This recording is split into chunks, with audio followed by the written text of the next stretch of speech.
Hi guys! I thought that it was high time to do a long overdue quarterly update of my Cousin work planner. So the last time I did an update was at the end of August, and there have been quite a few changes since then, so I will just walk you through them. The first change is the cover. Since sometime in October, I've been using this SACK Hobonichi cover, that's what it's called, SSACK, and it's a silicone cover. So it's quite different from the one I was using previously, which was one of the more typical Hobonichi covers with this whole pocket configuration and the two pen loops and made out of cloth. And I did a review on the SACK, so I'll link that below if you're interested in hearing more about it. I think it's a great cover. There are a couple of issues with it that I talked about in the review, but since I've been using it, I've found that the benefits far outweigh any annoyances. One annoyance is that it picks up fur and fingerprints and dust, but because it's silicone, it washes off easily, so that's not really an issue. And then another one is this strap, which can be a bit fiddly because it's really clingy. But as you can see, it really fits like a second skin. It's just very, very compact. And I think that I really like that because it makes the Cousin feel much smaller and lighter than when it has one of these covers, which didn't bother me too much at the time, but in comparison, I feel like these can get a bit bulky, especially if it's one of the cloth ones, like the one that I was using. So that's the first difference. The second difference is that the SACK only has one pen loop in comparison to these butterfly clips that you get on the other covers. And I was a bit worried because beforehand I always had two pens in the pen loops. I had one black friction pen and then either a red friction pen or a friction highlighter. And I was kind of nervous that I wouldn't be able to manage with only one pen, but actually it's been totally fine. So the second difference is the pen. I just got this. This was a birthday present from my mum and it's totally amazing. It's a metal friction pen. So if you know me, you know that I pretty much only use friction pens. I love them. And this one is just like, it looks like a, kind of really classic metal pen. So it's very sleek and like nice feeling, but it takes friction inserts and actually it is friction. The friction logo is there. I don't think it will focus, but it's pretty much the same size as a 0.7 friction retractable pen. So this is a red one, you can see for comparison. It's a bit sleeker and it feels like kind of really solid and durable, but also lightweight. So it's also retractable and it will take either 0.5 or 0.7 friction, like just the normal friction refills. I would assume that it would take the 0.38 ones as well, but I don't have access to them in the UK, so I have never been able to try them. But I've got a 0.5 purple refill in it, which is my friction refill of choice. So I love the fact that you don't have to take the top off, and that you do have to take this top off for the eraser. The eraser is here. It's like a screw top, and that kind of annoyed me at first, and I thought that I would just leave the top off permanently because I didn't want to have to keep capping it and uncapping it. But it looks so nice like this. It just looks really sleek and beautiful that I decided it was okay. And so I've been leaving it on and just taking it off when I need to erase it. Ideally, I think it would be great if they could design some sort of like flip top for the eraser, but I don't know, maybe that's not possible, or I don't know everything about pen design, so maybe that's too much to ask for, but if they could, it would be great. But it's okay, it's really not that bad. And yeah, so I love this because I think the fact that the SACK cover, which I've committed to now, I really love it and I want to keep using it, it only has space for a pen clip, so it doesn't really matter what size your pen is anyway, because you wouldn't be able to fit the whole thing in any case, no matter how slim it was, if that makes sense. So I decided to go for something that was like kind of more permanent and just felt like a more of a like a kind of, yeah, like a sort of permanent pen that will travel with me for a long time, because this will last a lot longer than the plastic ones. Like sometimes the plastic ones crack and they feel like plastic. So this is really exciting because I haven't had a really nice pen in, well, I don't know, maybe ever.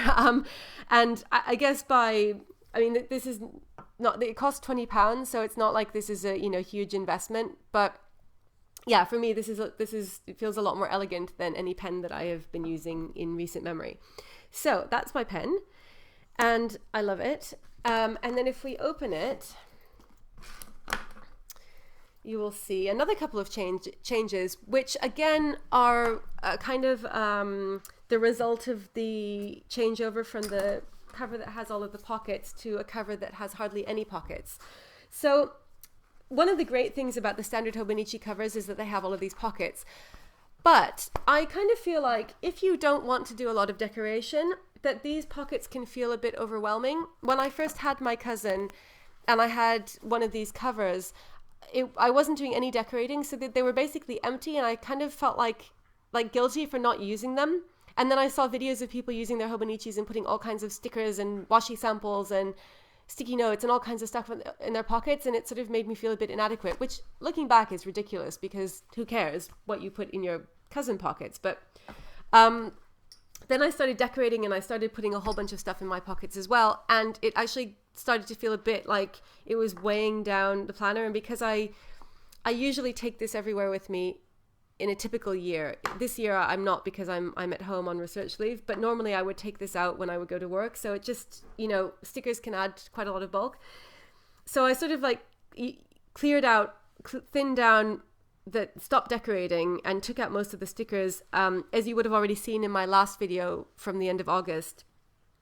But getting the sack was a chance to kind of streamline it even more, because it only has this one flap, that's like this slot, which is just enough for, it's like a credit card slot. So I keep these sticky arrows in here, which I use to mark particularly important things that like appointments and things that I really don't want to forget, or that I'm extra worried that I might forget. And this stencil, which I use a lot. This is actually a bookmark, and for some reason I don't use it as a bookmark. It seems like I should, because it would go straight to the week, but I just have never needed it, so I just keep this in here. And then the only stickers, the only other things that I keep in here is back here. I've got these transparent circle appointment markers, which I use to mark appointments, and that's perfect.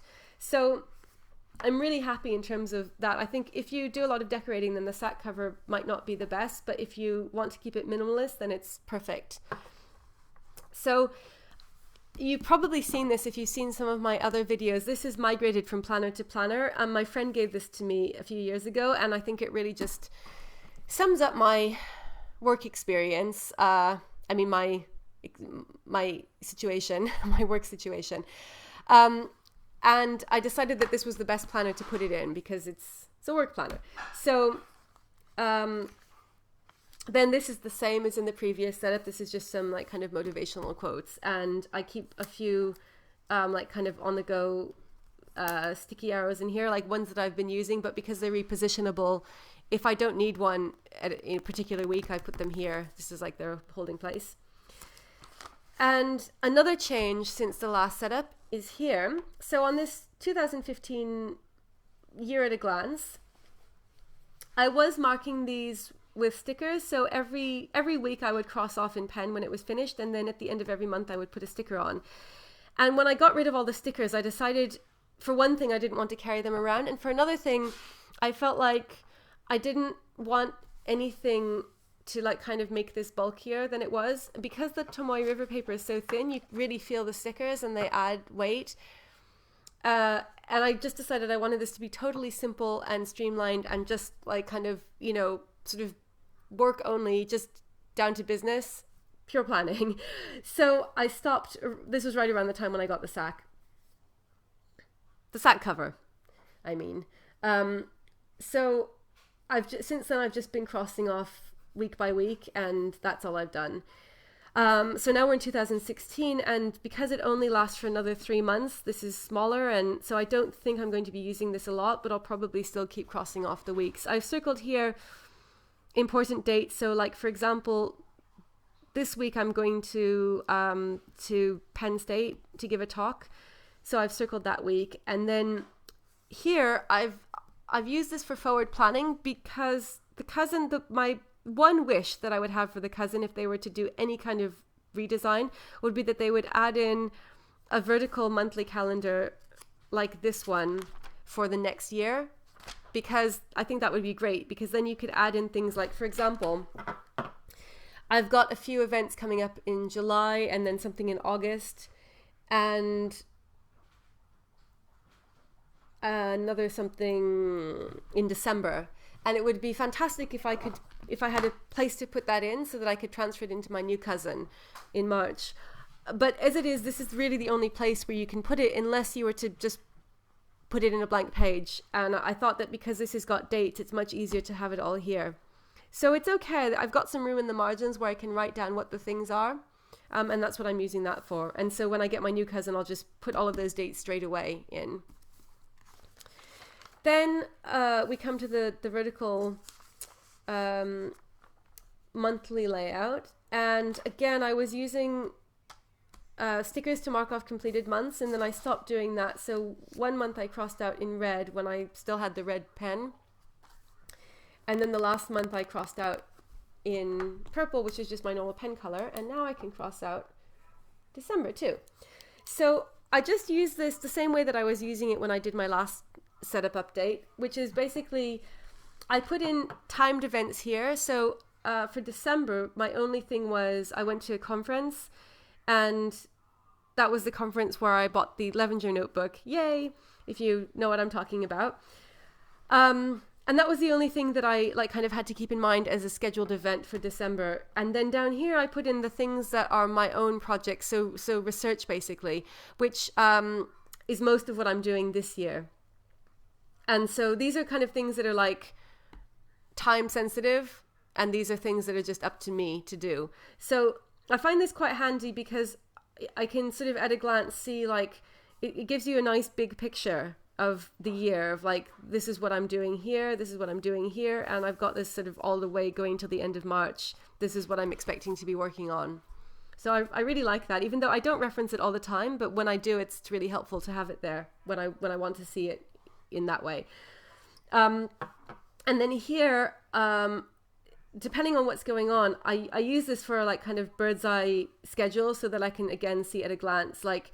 There's really nothing going on here except for my research project in terms of, there are a couple of days, tomorrow I'm going into my department, just to sort out a couple of things. But for the most part, I'm just at home working on the book. And so that's really, there's nothing exciting going on here, and I don't look at this that much.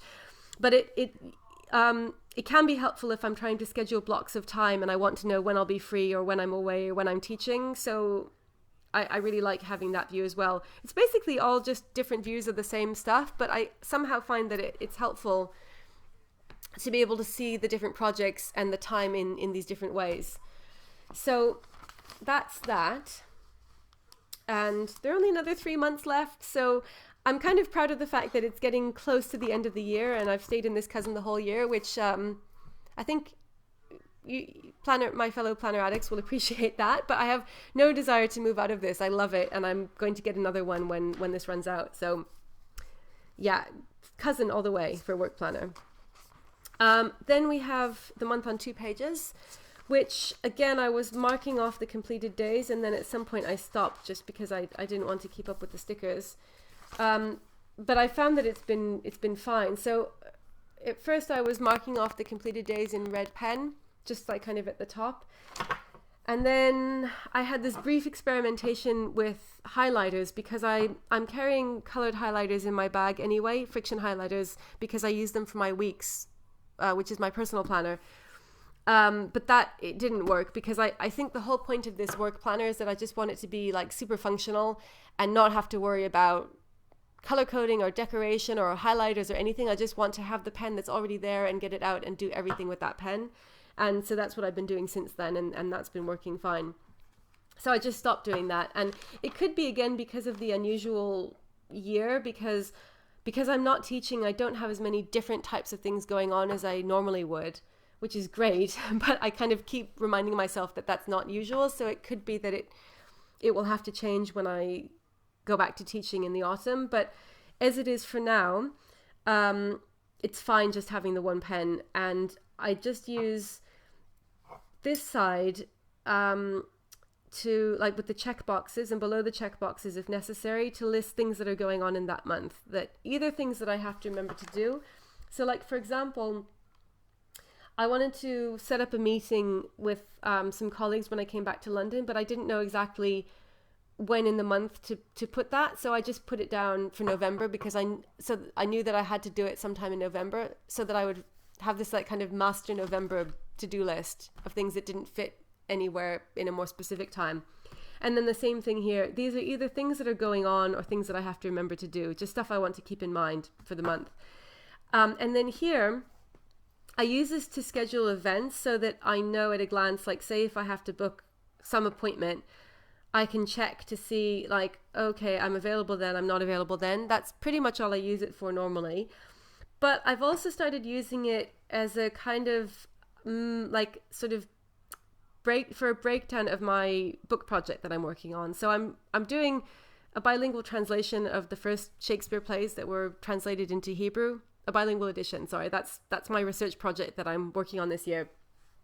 So I've like kind of broken it down into how much translation I have to do every week and over the course of the month to finish. And this has been a really useful way of doing it because I can see all of the days, but I can also see the whole month. So I've just said like, so here I have to do pages 41 to 60, basically 20 pages a week, 61 to 80, etc. And then I adjust it sometimes if it turns out that I've lost some time. So that's working well, and I'm like going to continue to use it for that. Somehow I think that works better than doing it in this vertical layout, although that might work as well. It could be that actually would work better, but I've just been doing it on here, and that's I think it's nice having the weekly layout. So this is where I put in what I want to do for the week, and then I put in the daily breakdown there. These were some stickers that I put in very zealously in the summer when I was like doing all of the decorating. So this is my birthday and this is James's birthday. So we're both Capricorns. So I had those in, but I haven't put in any stickers for months. So yeah, that's how I'm using the monthly spread. And then if we go on to the weekly spread from where we left off, so this was the last week that I showed in my previous update. And so I'm using this, I kind of use this in two ways. One, I use these transparent stickers to mark appointments, and I still like that. I think it's nice how it gives a bit of color to the page and it instantly draws your eye to that, so there's no way that you can miss it.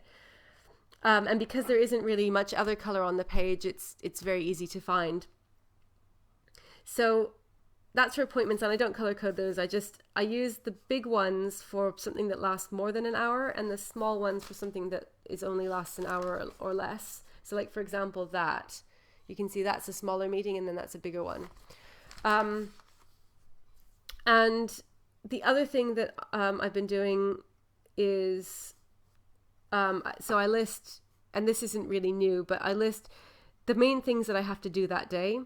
So at this point I was checking some proofs of a manuscript. So like I knew I had to do the proofs, and then things that are happening. So like the second proofs were arriving, so I had to kind of expect that. And then any other smaller to-dos. And this is what I use the checkboxes and the stencil for, just for adding more checkboxes, because it only gives you 3, which sometimes is enough. So like this day I only had 2 things there, but sometimes I need more. So I just like kind of continue.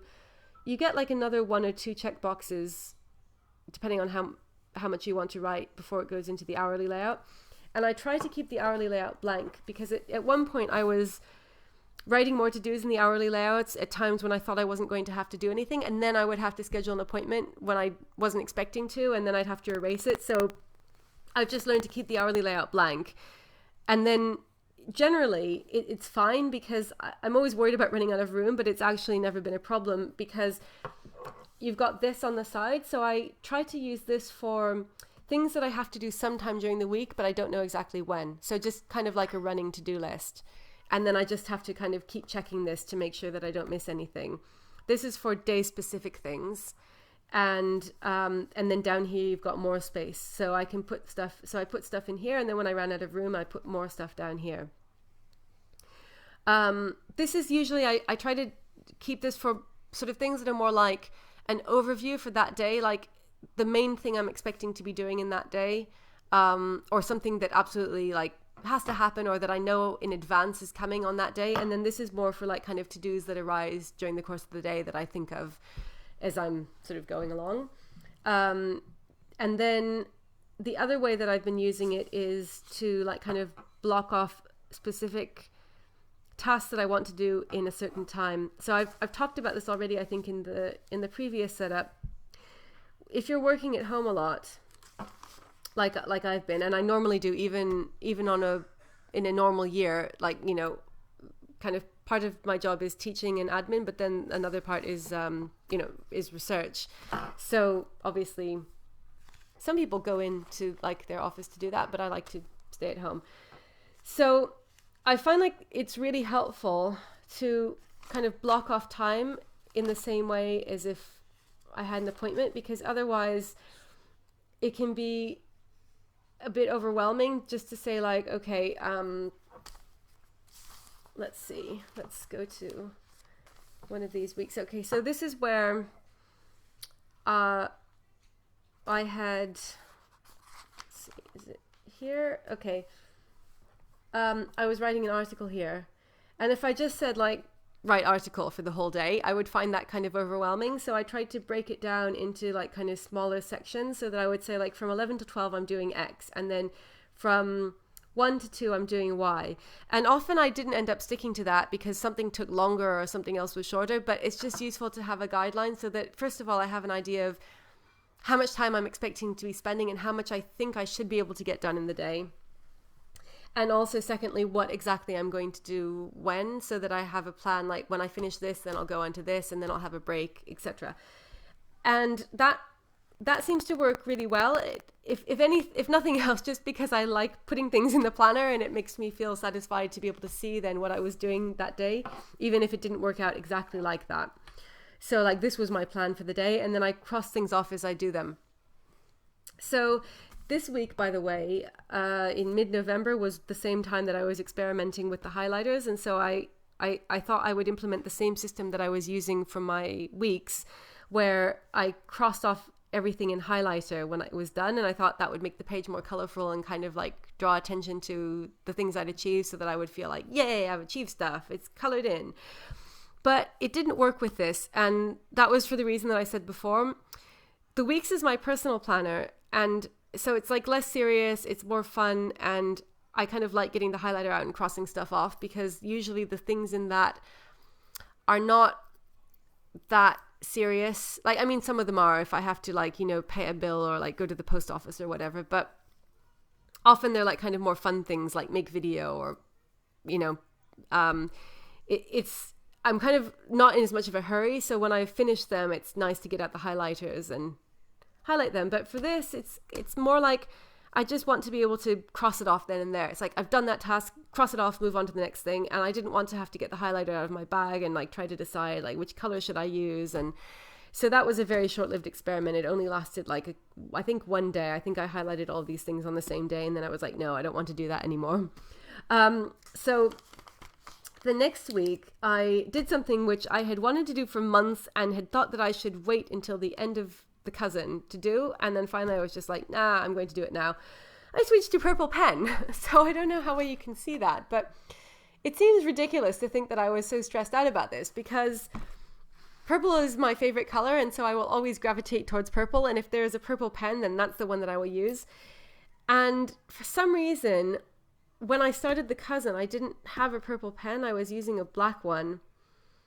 And so then when I decided to switch, well, when I got some purple frictions, I wanted to switch, and then I thought that it would look ugly having two different colors of pen in the same techo. That was like right at the beginning when I was, it's like, oh, it must be pristine and beautiful. And then like, eventually I started putting in like stickers and all kinds of crazy stuff. And so, it obviously highlighter. And so it was no longer pristine, and it really didn't matter. But for some reason, I kept with this idea that I had to use a black pen until it finished. And then next year as my reward, I could use a purple pen. And at some point I was just like, life is too short. I'm going to start using a purple pen now. And so this is the week when it happened. And I'm very happy, never looked back. And I'm really glad that I didn't have to wait another 5 months to start using a purple pen. So I found that for this, the 0.5 works better than the 0.7, and I think the 0.7 is just a bit too thick. So that's what I do. If you like having a retractable pen, it's in the UK anyway, the only friction pens that are easy to get in all colors are the 0.7s, and if you want a 0.5 retractable one, they only come in navy blue. That's the only way I've been able to find them. So I've just decided the easiest thing to do is to take the 0.7. If you want the color to match the pen, is just to take a 0.7 retractable pen and put the 0.5 refills in it, if that makes sense. Anyway, so, but now it doesn't matter because I've got this glorious pen. So so I was doing the same thing here. I was scheduling, this was translation, so I would schedule like, this is how much I estimated that I could do in this amount of time, and then usually it went beyond that, but that was my kind of optimistic thing. These are just sticky notes that I've put on because there are some names on here, so normally there wouldn't be anything here. It would just be like boring purple pen. And I've been using the sides again for like kind of some extra notes of like, here I calculated how many words I thought I could translate in an hour on average. Just because I haven't had like appointments or lots of to-dos in the week for work, because I've just been working on this one project. Here things get a bit exciting. I had there was a meeting that I had to go to, and so I have all these different appointments there. And then here was when we came back to London, so I like all kinds of things because I was meeting people, and then I went to a conference, so all kinds of stickers here, marking appointments. And this is when I was at the conference, I marked off what the different sessions were so that I knew which session to go to, like kind of the whole schedule of what I wanted to go to at the conference. And then now I'm back home. So as you can see, I'm just doing the same thing of like, this is how many pages I want to translate. And then I started writing down at the bottom how many words I'd translated in the day, just so that I would have a kind of record, because I'm trying to do like 4 pages a day or around 1,000 words. So I'm just keeping track of that.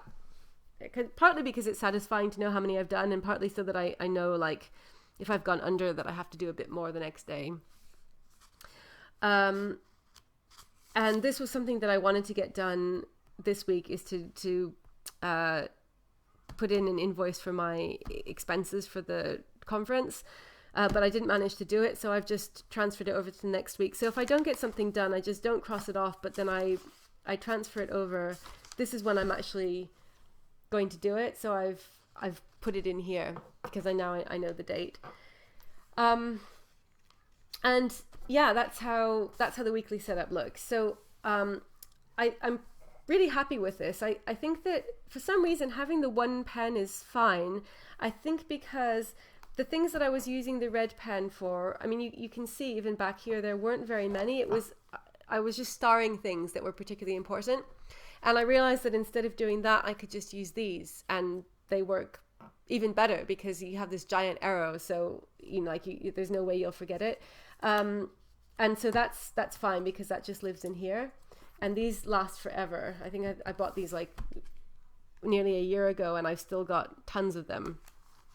So I've been using the bookmark that comes with the sack cover to mark the week, and that's actually been fine, which I was kind of surprised about because normally I don't like the Hobonichi bookmarks, but I think it's easy to pull out, and you just do that, and that works well. I've got it like a double system, so we'll just go back and I'll show you what I've got. These are Post-it tabs, and they're the like really tough plastic tabs, and they're repositionable, so they last forever, and you get a pack of I don't know how many, maybe 25 or 30 or something in 3 different colors, but they really, like, these are literally all that I've used since I bought them, and I bought them in the summer.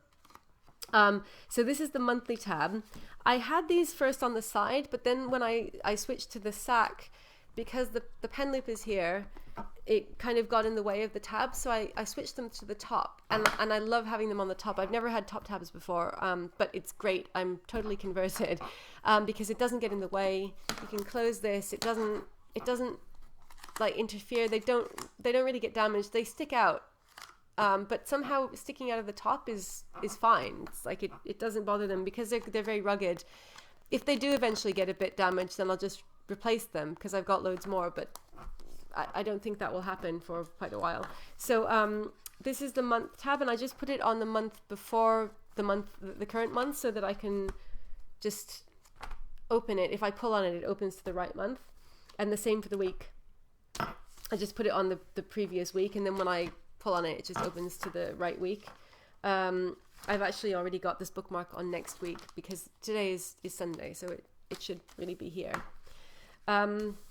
Yeah, so I've kind of got this double system with the bookmark, but that's fine. I thought that this bookmark might bother me, and I was thinking of cutting it off, but I think for now at least I'll leave it because I do kind of find it useful, and sometimes I use it when I'm writing a lot of notes, which I have been doing recently. So I'll just show you the notes section. So the notes section started here, and I've got that marked with one of these repositionable bookmarks with an illustration of a dog from Hobonichi. I really like them. I marked this. This is kind of like the only decorative element in here. It actually starts with, this is where the daily pages start, and I use the daily pages for notes, but this was March, which is officially the month before the cousin starts, so they give you 2 days per page. Sorry. Yeah, 2 days per page. And I was using these like a weekly spread because I started using the cousin a month before it officially started, if that makes sense. So the actual notes section really starts here, but this is kind of where the weeklies end, basically. So that's why I put the mark there. So for the daily pages, which I use as notes that are not necessarily time specific, I've used up this much. So that's like 1, 2, 3, 4, 5, 6, 7 months worth. Actually, only 6 months worth because the first month was planning. So I've used 6 months worth, and I've got another like 1, 2, 3, 4, 5, like 5.5 months, and the cousin is only going to last for another 3 months. So I've got tons of room. And in fact, I'm kind of feeling like it's going against my nature because, you always feel like you shouldn't waste too much paper, but it's like, really, I should waste paper because I'm not going to be able to take it with me when I move into the next cousin, and it's just going to be on the shelf or recycled. So I might as well just use as much paper as I want, which is kind of weird because, yeah, I sort of feel like I shouldn't do that. But so what I've been doing is with this translation project that I'm doing in the Hebrew, which is what I'm translating from, there are tons and tons of references to mostly biblical sources, sometimes rabbinic, but 90% biblical. So I've been using this mostly for writing down, like when I find a source, I kind of have to check. And when I find a source, I like sort of look it up in an online concordance, and I've just been writing down all the sources here so that I don't forget them between the time it takes me to locate them and then look them up. So I just have a written record because I'm doing everything online, and so rather than having to remember it and type it in again, I just put it down here. And so that's what all of these are. So this is not stuff I'm going to need to keep, but it's just good to have it written down, and so I've been using that. This was just notes for a journal article that I did, and then the rest of it is all just like these biblical references. So if someone found this, they would be like, "What?" It's just like pages and pages of random biblical references. But that's what I'm doing now. So I think part of the cool thing about this is I'm not sure how long I'm going to keep this for, because I've never kept my planners. Until last year, I always just recycled them at the end of the year. And I kept my 2014 one because that was the first year I was using a Moleskine, and it was a hardback, and it seemed kind of like worthy of keeping, at least for a while. And I kind of feel like I'd like to keep this as well, at least for a while. So I sort of like the idea of being able to look back on it and see what I was doing at that point in terms of work. So yeah, that's the notes. And again, I've just got one of these top tabs, and I just transfer it whenever I'm finished with the page. I transfer it onto the next page on the right hand side that I'm going to need. And I put just like a little header at the top for what the topic is, just so that if I'm flicking through, I can easily find anything. This is not the sort of stuff that I expect to have to go back and reference, but just in case I do, because sometimes I do, then I can find it. And because it's not date specific, so like this date has nothing to do with when I actually wrote this. In theory, I like the idea of having the daily pages in here, not only because it gives you so much room, but also because if for some reason I had a particularly busy day with lots of stuff going on that was time sensitive, I could use the correct daily page, because the notes are like much further behind in time, if you see what I mean. So like I was writing this sometime in November. So if, say, hypothetically, on that day in November, I had a really busy day, I could use that November day as an extension of my planning system rather than for notes, and that would be fine, because then the rest of the notes don't have to be continuous. So when I got to that page later, I could just skip over it, if that makes sense, for notes.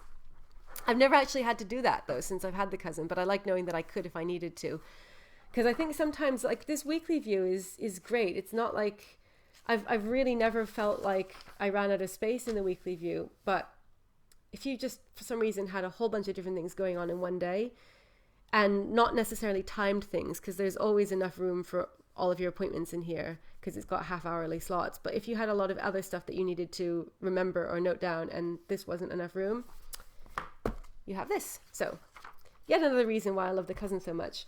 So yeah, another thing that I did, this was kind of an experiment, is around the end of September, I started using the check boxes at the top. You get 5 check boxes, and I started using them to write work-related gratitude, which is something that I'd never done before, because I always had like I just had one gratitude book. So either it was a separate journal or it was part of my personal planner, and I would write down work-related things in that as well.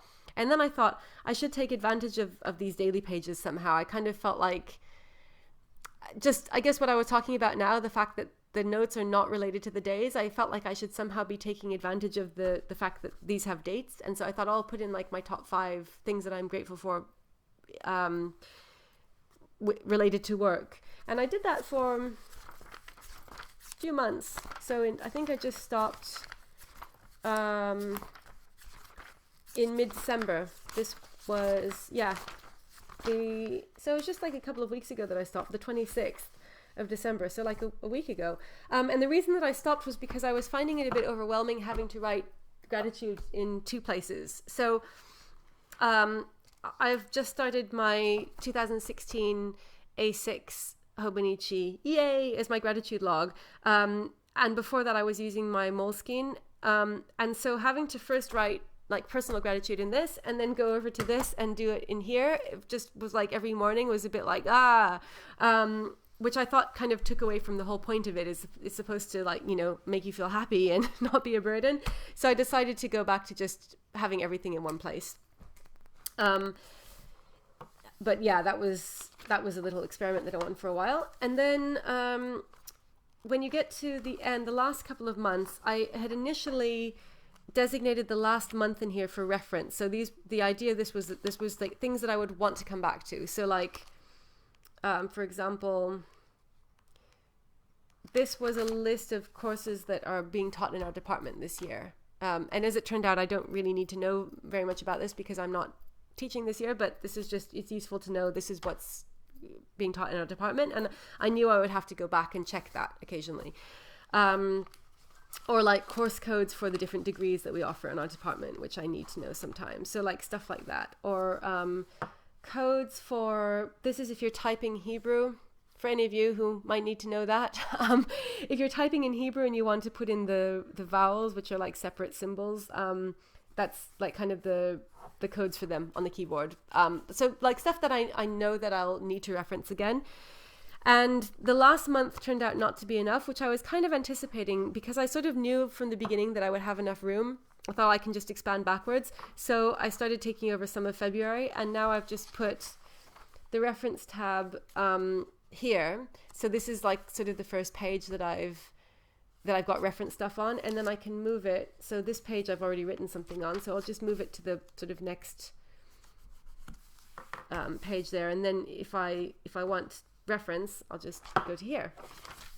So basically I can expand this backwards And in theory, eventually it would just meet with this, and that's when the book would be finished. And I'm trying to kind of time that so that I don't have too much empty space left, because that would upset me a bit.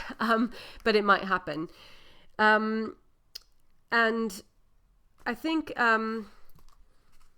yeah, it's kind of like a sort of judgment call whether something is referenced or not, because sometimes I've written things in here and then actually it's turned out afterwards that they would have been better as in the reference section.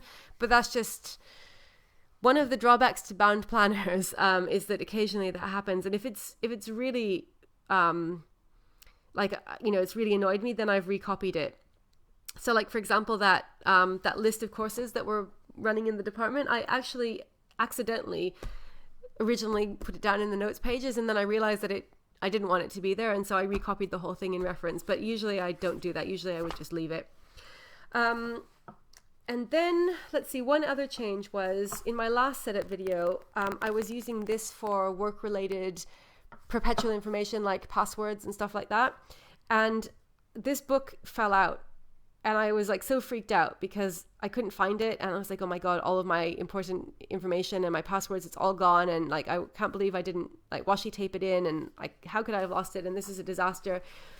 And then a few months went by and I realized that actually I had everything I needed somewhere else, which was really lucky, like in one place or another, either on email or I could get it again, or I had it written down somewhere else. So there were no disasters. I was very happy. But because of that, I decided that it wasn't worth the risk of having it in a separate book that could fall out. It was before I had this cover, by the way. It was in this, I think it was in this flap of the cover that I had that was similar to this one, or it was here. Anyway, yeah, fell out.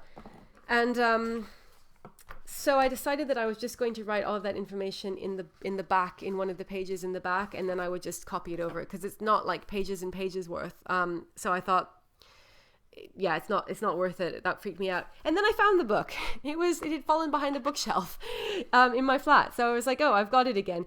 But I still decided I'd rather not risk it, because, and also by that point, I'd actually got used to kind of just writing everything in here and knowing everything was here and there's no way that it could disappear. Because I had thought I could like washi this into the back so that it wouldn't fall out. But by that point, I had just decided, nah, I don't want to have anything separate. So I've decided just to use this as like I took out all the pages that had information on them, and this is just blank. And because it's all perforated, I can just tear this out if I ever need to give somebody a note. I've also got these bear sticky notes, which I was using, and like people thought it was really funny, you know, in a kind of like academic work setting, that I was like giving them these like kawaii bear sticky notes, which is totally fine. Like nobody minded, but I thought I've just got these boring ones I can give people.